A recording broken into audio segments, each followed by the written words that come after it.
So thank you very much for being here. It's a pleasure to share my thoughts with you. However, my approach will be different, well, in broader sense about the history of brewing in the Kingdom of Poland, or if you prefer, well, the Russian Poland.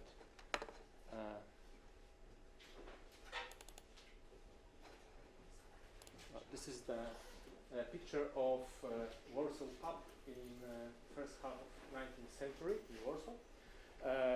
But this is just an illustration to what I would like to tell you. First of all, I think beer is very interesting. Well, of course, it is interesting, that's why we are here, but it joins the aspects of industry, of agriculture, and somehow it reflects the state of the economy at the time when we are looking at that. So regarding 19th century, especially, it is very visible in Poland, in the Kingdom of Poland, that those times were very backwarded. Backwarded towards not only Western Europe, of course, but also, well, for example, Czechia, Moravia, also regarding industry. When it comes to beer, I think we all associate it with the cities in Western Europe, the emergence of the economical strength of the cities in modern times. However, in Poland, the history was a little bit different because of several privileges for the nobles since medieval times until the fall of first Polish Republic at late of 18th century. In fact, cities were rather weak economically in comparison to nobles' wealth and their economical strength. In Poland, there was something called folwark, which is, I don't think we can translate it, huge nobles' farm, which consisted of huge areas of land, but also breweries, also vodka distillery, and so on and so on. And that beer was awful. It was of very low quality, and in fact, in rural areas of Poland, vodka dominated because, well, peasants chose stronger drink, and the quality of vodka wasn't that low in comparison to the low quality of beer. And this is the introduction to the 19th century, because when Poland lost its independence, was divided between Prussia, Austria, and Russia. And after the Vienna Congress, the Kingdom of Poland was created. The politicians, well, Polish politicians of the Kingdom of Poland, of course, under heavy influence from Russia, wanted to well, make some progress, economical progress of Polish lands. So they've introduced the policy of encouraging skilled Germans, mainly Germans, to encourage them to come to Kingdom of Poland, establish their business, mainly textile factories. There wasn't really factories at the early 19th century, but let's say factories, and to mobilize the means of production, mobilize the capital. And in many areas of the Kingdom of Poland, it was quite a success. For example, in Łódź, where I come from, at the beginning of 19th century, it was a small village of several hundred people, and at the end of 19th century, it consisted of almost 500,000 inhabitants. So that's huge growth of population. And well, those skilled workers were mainly Germans. In fact, Kingdom of Poland benefited from economical difficulties that German states were coming through in the beginning of 19th century because of competition with British products, industrial products. And those producers, textile producers from Germany, wanted to settle down in Poland because of heavy taxes on imported products in the Kingdom of Poland and huge market in Russia, which was very beneficial for them. And the logical consequence of that was the image of breweries, because Germans wanted to drink beer basically, and what they encountered in Poland wasn't really well meeting their standards of beer. Because what was present in the Kingdom of Poland regarding beer? Well, very low quality beer from Folwarks, which I underlined. Some small beer breweries in cities.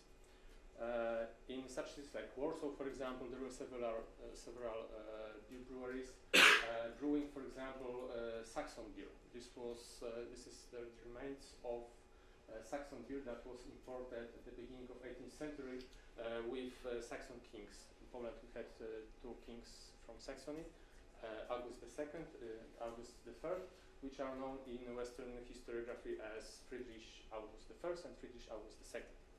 So they brought German beer brewers with them, and they established in Warsaw several beer breweries, brewing their favorite beer. And later on, Polish beer brewers also continued the tradition of brewing this Saxon beer. But what happened in the first half of 19th century again? Those politicians who wanted to mobilize the capital, wanted to encourage settlers to settle down, establish their businesses. They were supporting several branches of industry, like textile industry, for example, machine production later on, but they weren't supporting breweries. Those politicians weren't really seeing beer breweries as something beneficial for the economy, with one exception, the factories of porter. So this is quite interesting that porter wasn't really considered a beer in the first half of 19th century, at least among those politicians in Warsaw. As an anecdote, I can say that huge Polish uprising, the November uprising in 1831, began with setting fire on the porter factory in Warsaw. I can figure out why the porter factory was so significant for uprising for those people starting uprising, but that's one of the quite important events in this uprising. Anyway, since at least 1840s, we have several beer breweries that were established by Germans. And in fact, those Germans weren't really connected with beer brewing industry anyhow before their settling down in Poland, but they've seen the opportunity to establish a business that could be very beneficial for them. So we have, for example, Karl Vetter in Lublin in 1840s. We have Gerlich brothers in Łódź in 1860s. Amstrad brothers in 1860s, also in Łódź. We have Haberbusch and Schiele family in Warsaw, also in 1860s, yes, I think. So, as you can see, all those surnames are German.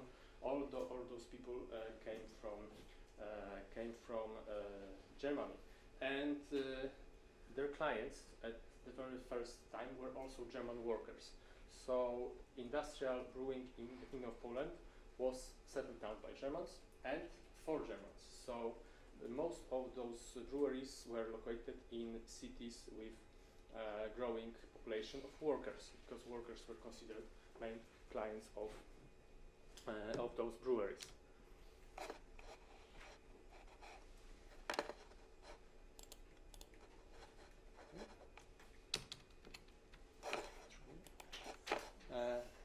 Two more. Also the Warsaw pub in the first half of 19th century. This is from Warsaw newspaper. But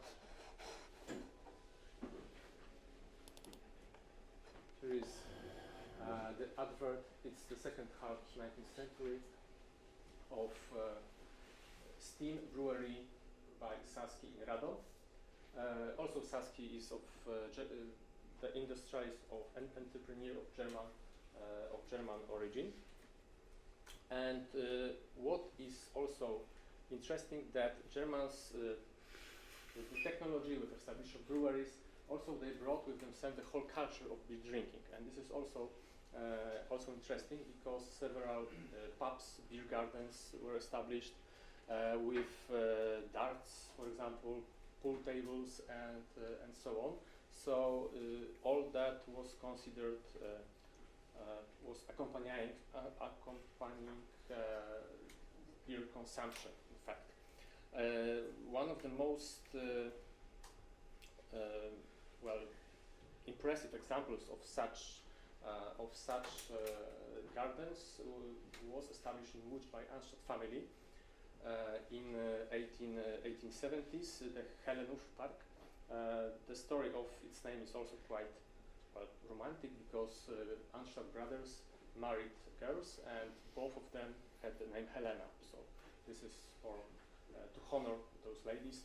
The whole park was called Helenów, and it was one of the biggest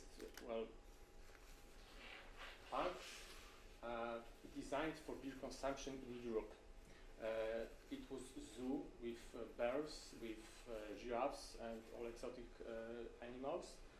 There were sport competitions. There was even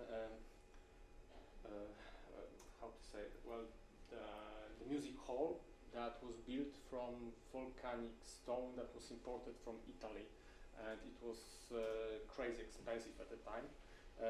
And what is also interesting that the whole establishment wasn't profitable at all. I've analyzed the documents from its history when it was private owned from 1880s until 1930s. There was no single year that it brought any profit. So having that garden was mainly a boast of the company to have it and to impress the competition. Another thing about the beer culture and those industrial breweries is the know-how. So all of the brewing masters that I know, at least in the Kingdom of Poland, until the end of 19th century, are Germans. We have no single Pole, at least in those industrial cities like Łódź, Warsaw, Lublin, and so on. In the 20th century, there are some Poles, of course, but earlier there are mainly Germans. Those people had very high wages, and in fact, brewing companies were competing to hire them. And I also know of several instances that the competing brewery offered a higher salary for beer master from another brewery and hired him. There were also whole brewing families, not the entrepreneurs but brewing masters. For example, in western part of Kingdom of Poland there was a Nic family, and we have father and two sons, and all of them were very successful beer masters in several breweries. Another thing are trademarks. Trademarks of beer are quite, I think, distinctive in the Kingdom of Poland because they were mimicking German trademarks to some extent. So until the end of the 19th century, we have, for example, Münich beer from Anschutz family, almost the same as the original. This is the exact quote from the label. Also, Kulmbach beer, almost as tasty as original. So I think this is also quite interesting because some attempts of introducing trademarks, for example, in brewery in Zduńska Wola, weren't really successful. The brewery in Zduńska Wola was established at the turn of 19th and 20th century, and it was introducing quite expensive beers and quite well luxurious styles of beer. Let's say that it was quite expensive, and they were trying to introduce their own trademarks, and it wasn't successful. In fact, the beer was too expensive, and workers couldn't afford it. The natural barrier in the development of this industrial brewing in the Kingdom of Poland was lack of convenient transport. Railways in the Kingdom of Poland were rather the railway net wasn't very dense, and until the beginning of 20th century, several cities were cut off, of which, for example. So the main clients who were workers living in the exact city when the brewery was established. So the competition between breweries had place mainly within exact cities. So one such example I can tell you about is also it took place in Łódź between Anstadt family and Gelik family. We are talking about very well-developed breweries. I have some photos. This is Gelik factory at the very beginning of 20th century. They had steam machines, they had huge containers of brewing beer. They were hiring best beer masters. When it comes to production volume, they were producing over 250 buckets of beer. Bucket wiadro in Russian. It's about 12.4 liters, so it equals around 30,000 hectoliters per year. So when we are talking about early 20th century, I think it's quite impressive volume. However, they couldn't compete with Anstadt family, mainly because of huge debts that they had, and they couldn't survive the economic crisis from the beginning of 20th century, when several companies went bankrupt, and Gelik family all together with them. And this is quite a example of very spectacular bankruptcy of beer brewery. Before the World War I, it was quite famous in the whole Poland because it was huge factory. In fact.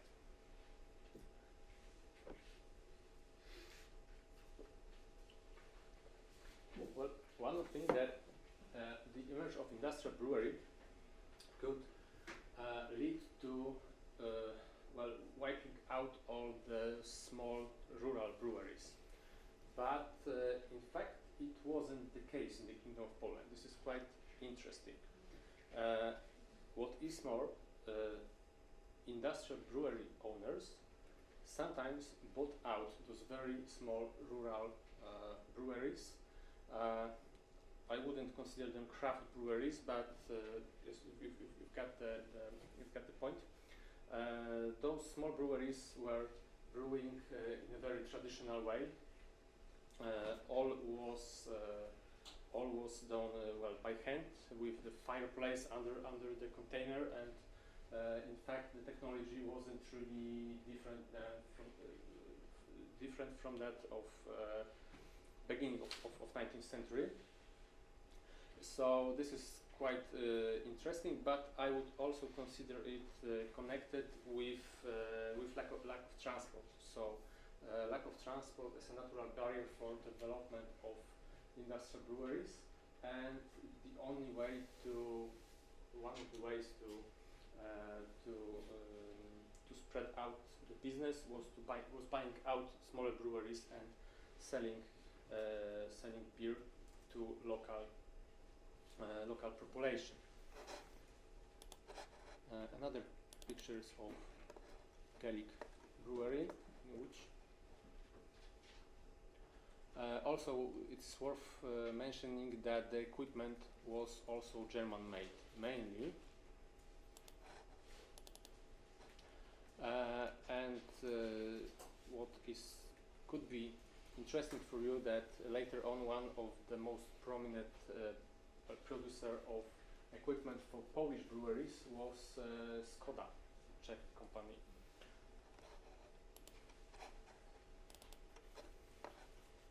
This is the line of filling bottles, and few more pictures about rather advertisement of breweries. Those are how to say advert constructions for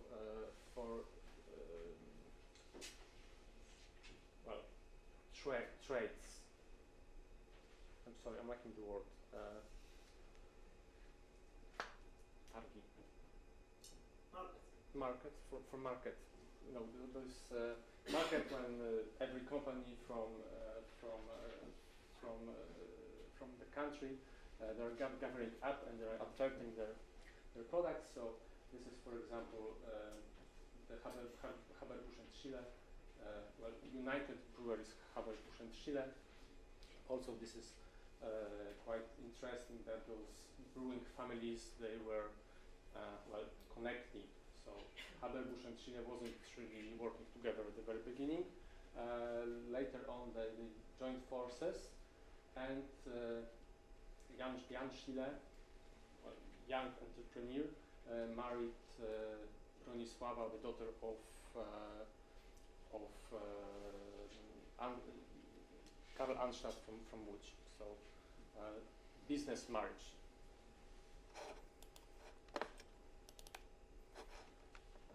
This is Karsch brewery in Kielce, also Karsch, German. This is a nice construction from the exhibition of industry and agriculture in Częstochowa, and this is the Schwede brewery, several barrels stocking up, and this could be maybe it's not very interesting for you, but this is the document that every batch of beer in the Kingdom of Poland had to have. So the Russian inspector was giving this to brewery that this batch of beer was legally brewed. It's of course for tax purposes. And what can I say about taxes? I wouldn't say that. I just can recommend text of Professor Dryja about taxation of beer in Poland and the Kingdom of Poland. However, it was very inconvenient, and it was next to lack of transport. It was another factor that was limiting the development of beer industry in Poland. Thank you very much.